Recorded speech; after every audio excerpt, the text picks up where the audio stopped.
Webheads to the next episode of Spidey Swing-Bys, where I, Christian Ashley of Systematic Geekology, go through every chronological appearance of Spider-Man by release order.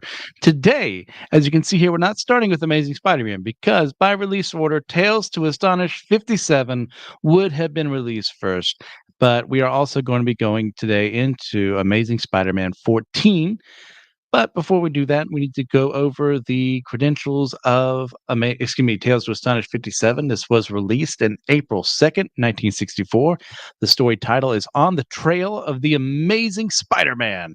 Now, after that, we have brilliantly written by good old Stan Lee. Bashfully drawn by lovable old Dick Ayers, boldly inked by faithful old Paul Reinman, and bravely lettered by fearless old S. Rosen. So in this one, it's an interesting story. It's also edited by Stan Lee. But before that, we have to get into what was happening in Marvel this month, starting with, of course, Daredevil #2. In this scenario, Daredevil is, while the Fantastic Four are out of town and he has been hired by them for some work as Matt Murdock, he goes to the Baxter building where Electro is invading to try and steal some secrets there, forcing Daredevil to stop him. A fitting second story to the original Daredevil run. Then we get into Journey into Mystery 105, where in the process of dealing with the angst at not being able to be with Jane Foster, Thor fights a returning Cobra and Mr. Hyde. Next up on the docket, we have Fantastic Four 28, where the Mad Thinker and the Puppet Master take over the mind of Professor X, forcing the X-Men to fight the Fantastic Four. It's your classic scenario, like we're going to be getting to Tales to Astonish today, where your heroes just end up fighting each other, and that's what you want to see sometimes. Then we go for a lesser story, Strange Tales 122, where, not learning that they sucked as much the last time as villains, they were used again here to menace the Human Torch for revenge, and they continue being boring villains, they, of course, being the Terrible Trio. While at the same time, we do see Doctor Strange battling against Nightmare in a far better story. It's no wonder that this would end up becoming the comic uh, the character who would take over Strange Tales, as I probably said 1,000 times before, compared to these Human Torch stories, Doctor Strange knocks it out of the park. Then finally, we have Tales of Suspense 55, where Iron Man at the last issue was imprisoned by the Mandarin and must now escape and find a way to come back home alive. A very fun story. But that's not what you came here for. You came here to see, wow, Spider-Man and Giant Man and the Wasp are fighting one another? Well, of course, good people. And how's that going to happen? Well, we start off our story here with Hank Pym shifting down to regular size, talking to Janet as he's in his lab. And as she is very happy, thinking that he's given her some kind of gift, he's actually giving her stingers for the first time. So this is the first appearance of the Wasp's stingers in the canon. So a very interesting origin story as far as that is concerned. It's at this point in time, she just kind of shrunk and was there. And I think they kind of noted, well, she should probably be able to do something. And that's one of the ways they figured it out. Then we go over to Egghead. Now, honestly, I do kind of like Egghead as a villain. He's not the deepest person in the world, but as far as like an antagonist to Hank Pym and his brilliance, he works and he actually becomes a fairly competent Avengers villain down the line. So I like it. So what happens is he, knowing that Ant-Man receives signals from ants, tells him through these ants that Spider-Man is coming to get him. That way he can have him messed with by Spider-Man. The two of them fight one another while he is going on a grand scheme of his own. And in the process, Hank kind of tells Janet, why don't you go out and scout and see where Spider-Man's at, but do not engage him because, hey, probably not going to win. So the Wasp does see Spider-Man swinging around and accidentally causes him to fall, but Spider-Man, being Spider-Man, is able to save himself in time. But she, in the process of getting in the way, accidentally gets attacked and trapped by his webbing, which he is completely and utterly unaware of because he doesn't even see her. And Giant Man, after Janet has, said, "Hey, like I'm caught in his web," like calls her fool, the little fool at that, to kind of just talk about how their relationship is not the best early on in Marvel. It's something that will improve and they get ruined again in Avengers, and something that will eventually need some mending as time moves on. But knowing she's in danger, he goes out to find her and faces off against Spider-Man in the process. So Egghead then goes with his crooks to figure out how to get the stuff he's looking for while actually calling the cops on Spider-Man and Giant Man to get them, even more embroiled in a fight that makes sure no one is looking where Egghead is. So at this point in time, as he is able to get some of the loot away, and Spider-Man and Giant Man actually, hey, do this novel thing called talking to one another, and they realize, oh, we've been duped. So what's going on here? What are we supposed to do? So they agreed to kind of work together. Kind of, they don't really like each other. I mean, not really hard to see why, given how people are treated in this scenario. So there's that. They eventually find out where Egghead is. The Wasp manages to mess with them for a bit. Spider-Man intervenes, uh, manages to stop Egghead with his webbing, and Giant Man kind of takes everyone else out with his super strength and growing in size. And with that, the three kind of like agree to disagree pretty much, and that is Tales to Astonish 57. There's a backup with the Wasp in it. It's not that important. So moving on from there, I think it'd just be better if we moved on. Because as far as the issue goes, rating scale, I'd I'd probably give it a 6.5 out of 10. It's not the most engaging story. It's just an excuse for Spider-Man to meet Giant Man and the Wasp, and at this point in time, they were some of the big heroes at Marvel, so it makes sense that they would tango at one point in time. So, forgetting that and going on to a far better issue, which is still not the best, we get to Amazing Spider-Man number 14. This is, of course, released on April 9th, 1964. The story is called The Grotesque Adventure of the Green Goblin. This is, as it were, written by Stan Lee, the poor man's Shakespeare, illustrated by Steve Ditko, the poor man's Da Vinci, and lettered by Art Simek, the poor man's Rich Man, and edited by Stan Lee. This is, I love when Stan does this. It's grandiose, it's egocentric, but it's so much fun. And obviously, there were problems within Marvel. Sorry. Where he wasn't always, the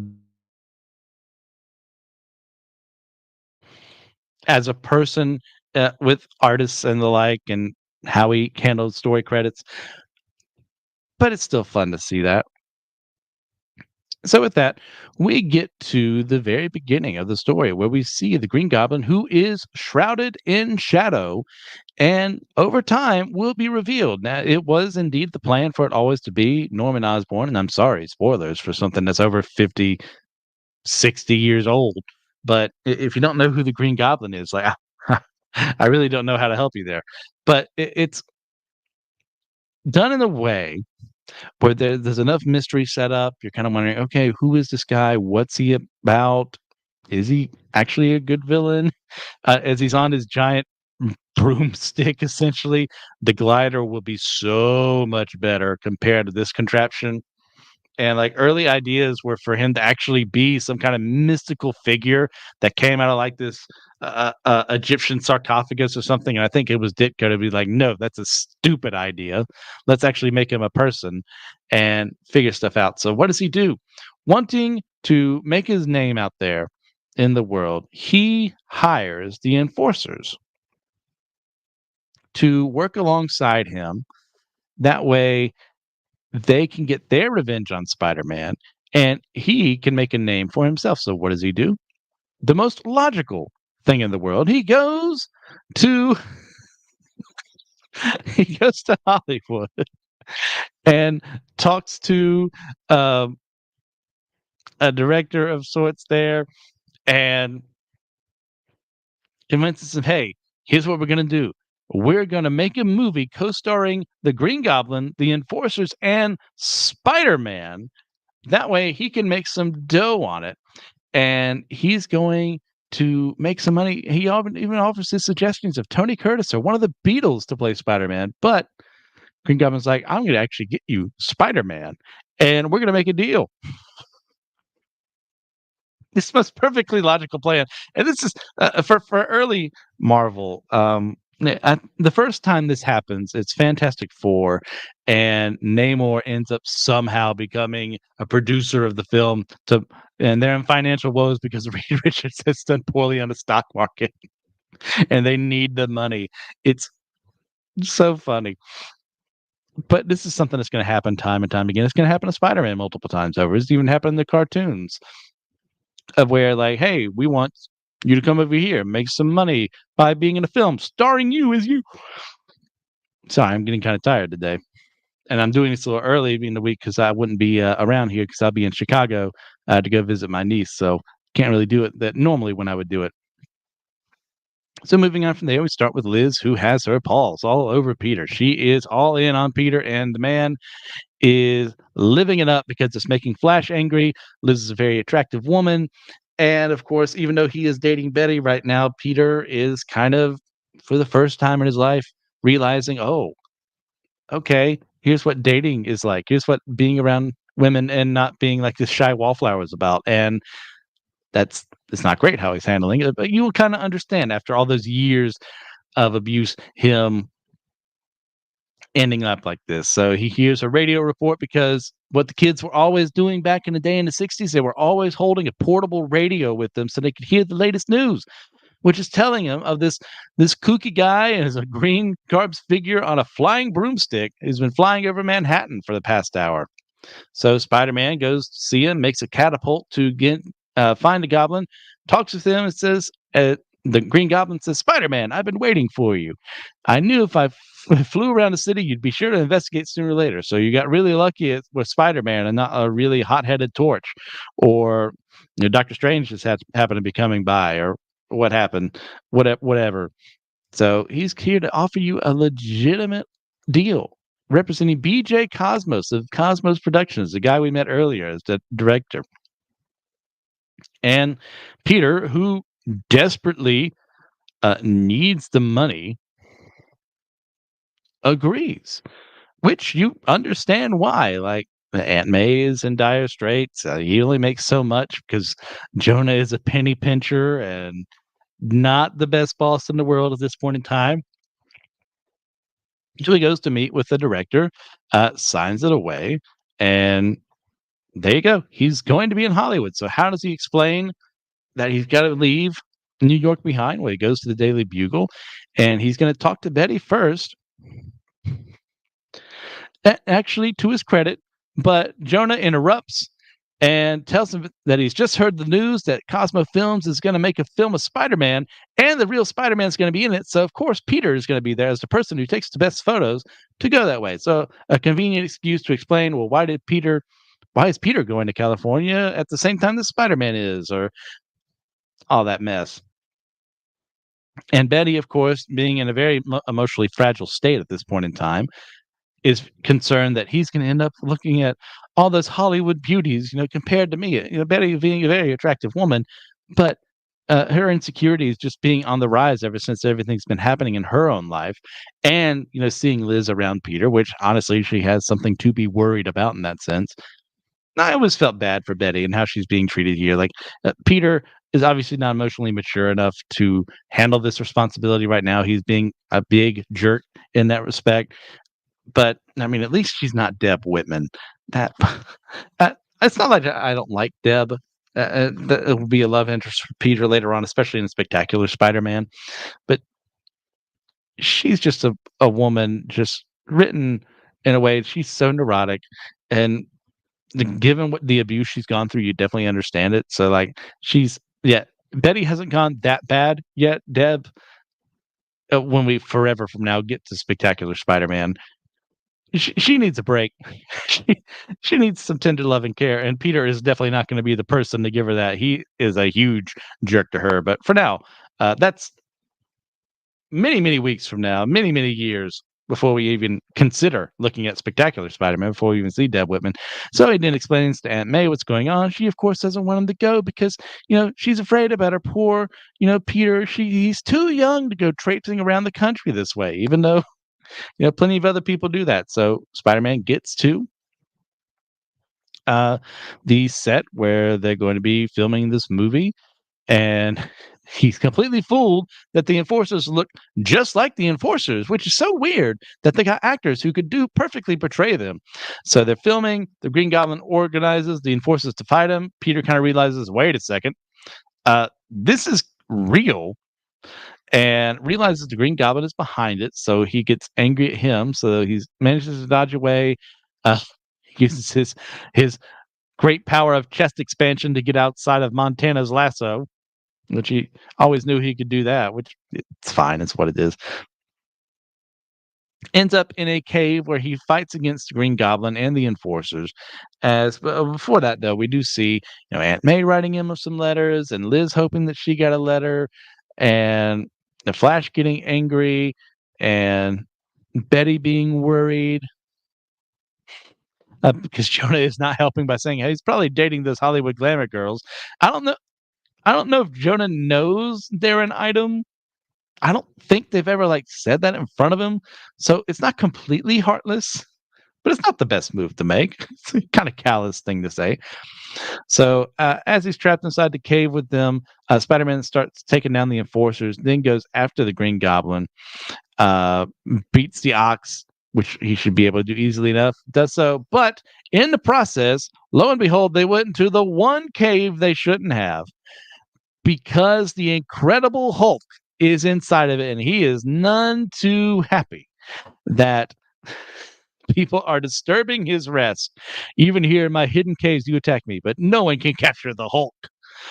And Spider-Man says, "Capture you, brother? I don't even want to be on the same planet as you. Oh, share the same planet with you." A great line between the two of them. This is the first time these two are meeting. The Jay Goliath and the web spinner, the wall crawler. And Spider-Man is completely and utterly outmatched. He's got the agility. He can outspeed the Hulk in that regard.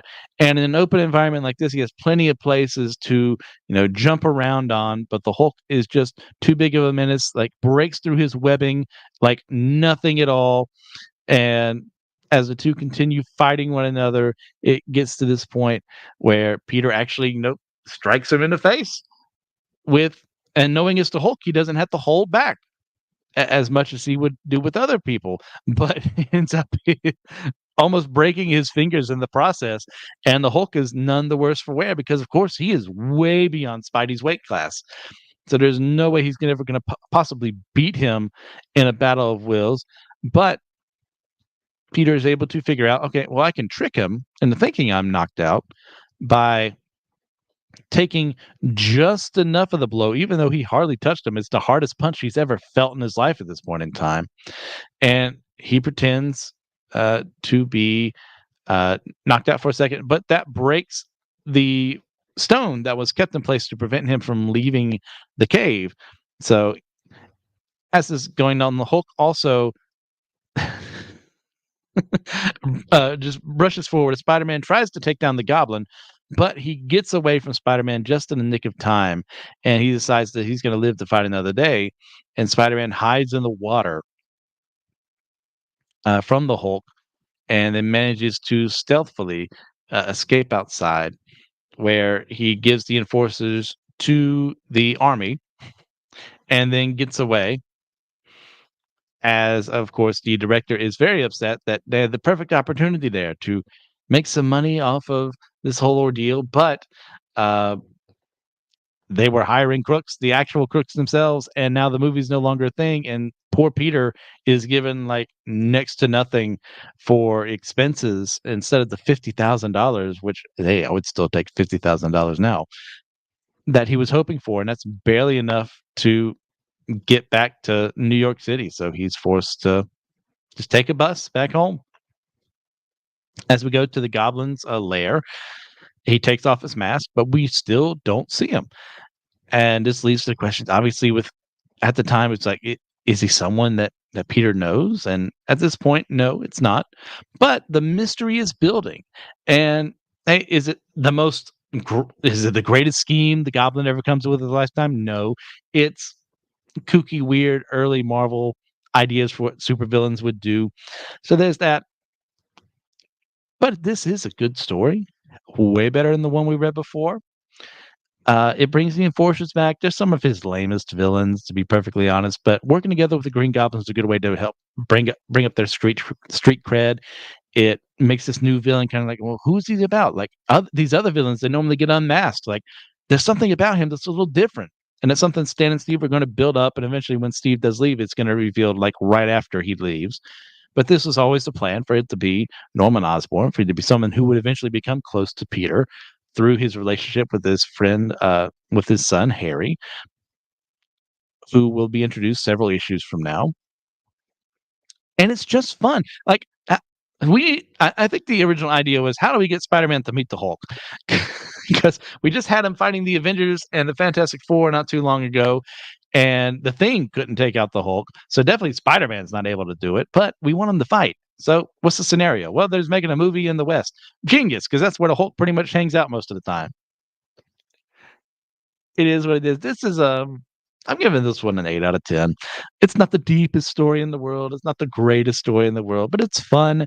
It's pure Marvel in how it handles itself. I do really enjoy it. So with that in mind, what do you guys think?